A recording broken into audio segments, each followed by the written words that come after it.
JP Nadda is now officially the national president of the BJP. Nadda has been working president of the party ever since his predecessor, Amit Shah, took on the position of Home Minister after the 2019 general elections. Today, Mr. Shah officially handed over charge to JP Nadda at a time when the BJP is at its strongest but also faces unique challenges.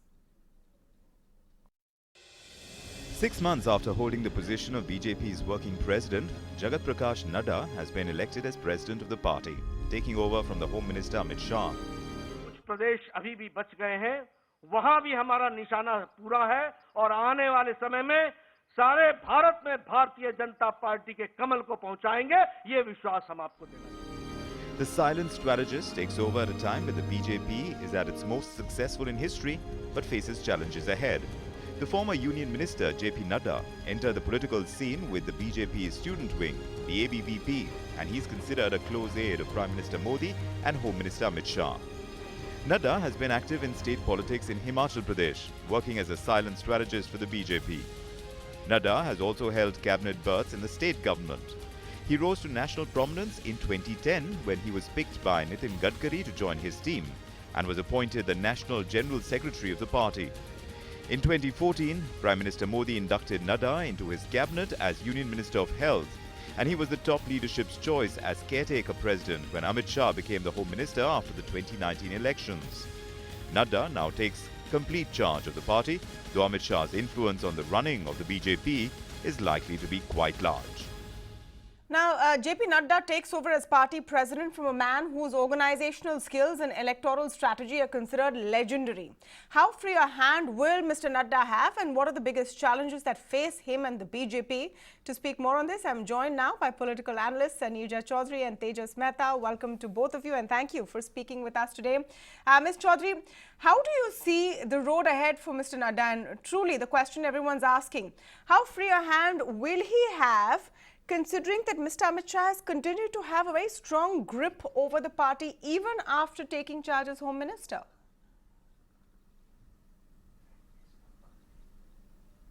I think you're right when you say that Mr. JP Nadda will be stepping into the shoes of somebody who's taken the party to great heights. You agree with Mr. Amit Shah or you don't agree with him, but he's certainly brought the party to where it is today. Huge organization, which they call the biggest organization in the world, plus three seats in the Lok Sabha. Never before has the BJP scaled those heights. So it's going to be difficult to step into Mr. Amit Shah's shoes.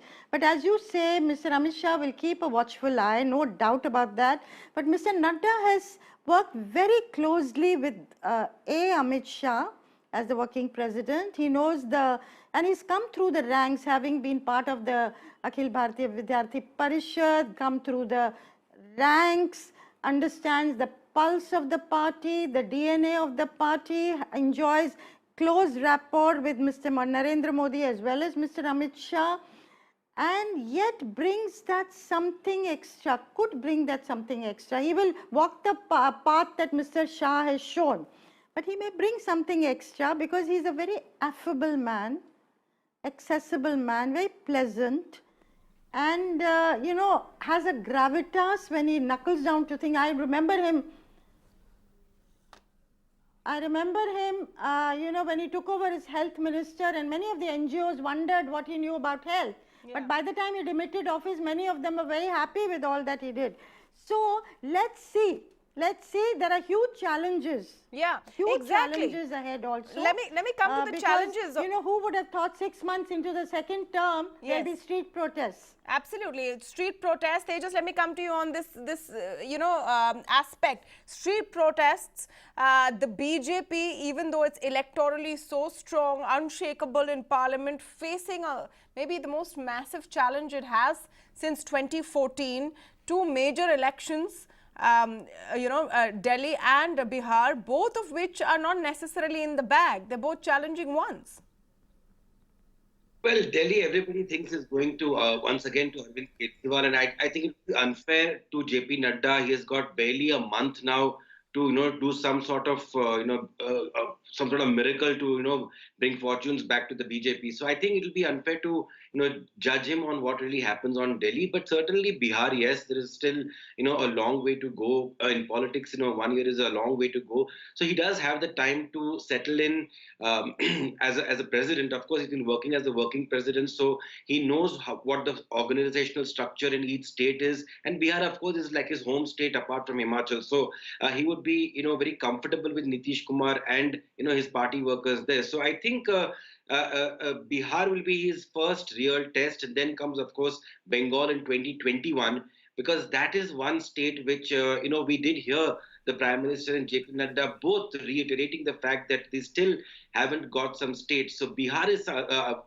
beg your pardon, West Bengal is one state which they certainly are looking at, and very closely connected is, of course, to West Bengal is CAA, with Mamata Banerjee opposing it, and the BJP insisting on going ahead with it in its current form.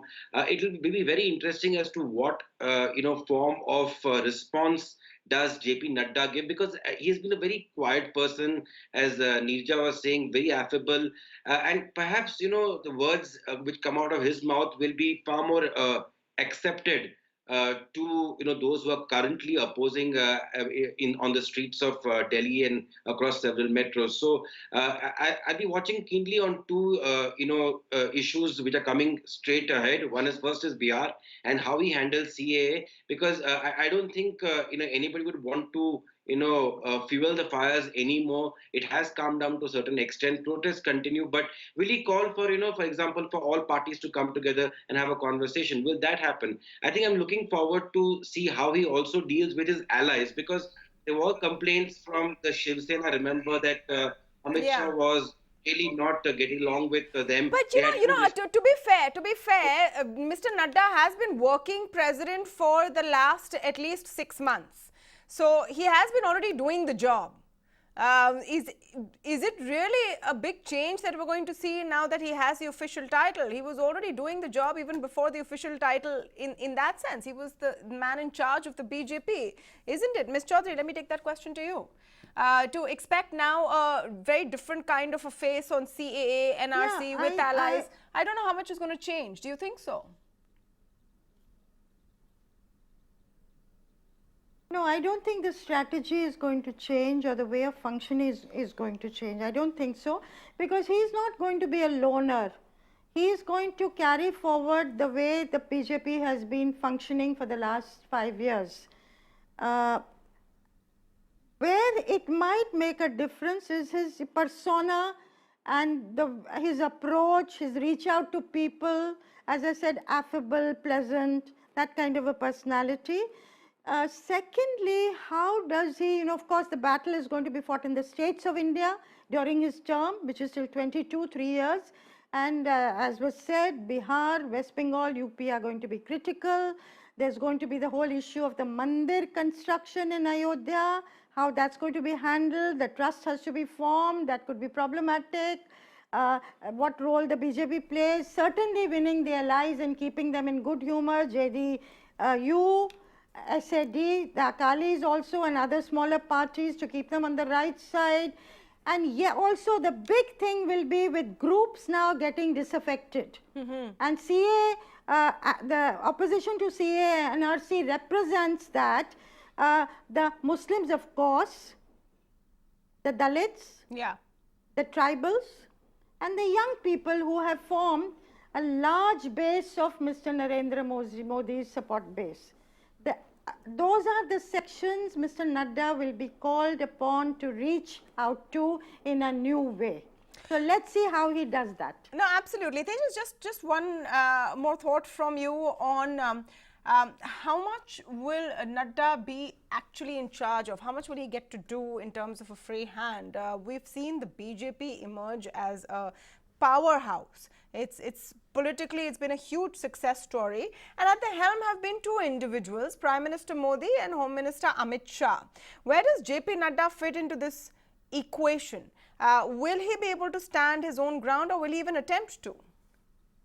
Yeah, no, I see, this is a good question, because this Narendra Modi and Modi Shah combination was actually a jodi, and that was what brought the magic to the BJP in a sense, because it was Prime Minister Modi's charisma, his persona, his oratory skills, his aspirational dreams for India, make in India, whatever he spoke, that was what touched the voters at the end of the day, who voted, pressed the button in favor of the BJP. And Amit Shah was the man who did all the organizational structuring of the party and ensure that every booth was manned properly, ensure that every voter was called out. So that is where the credit went to him.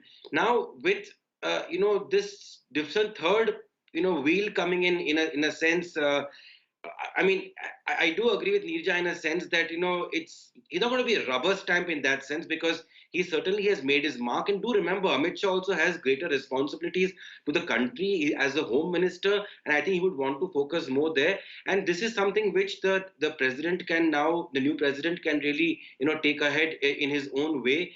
I think he would have enough wriggle room. But yes, I do agree with Nirja that the basic structuring, the basic ideology, the basic push, the narrative will remain all the same. Yeah, well, if it's not broken, why fix it? For the BJP, they're definitely, in a winning zone. I think the toughest part is if you're already at 303, how higher can you go? And if there are any setbacks, then who takes the blame? Well, interesting times ahead for JP Nadda and the BJP on a day where he takes charge. Thank you so much, Nirja and Tejas, for joining us with all of that analysis.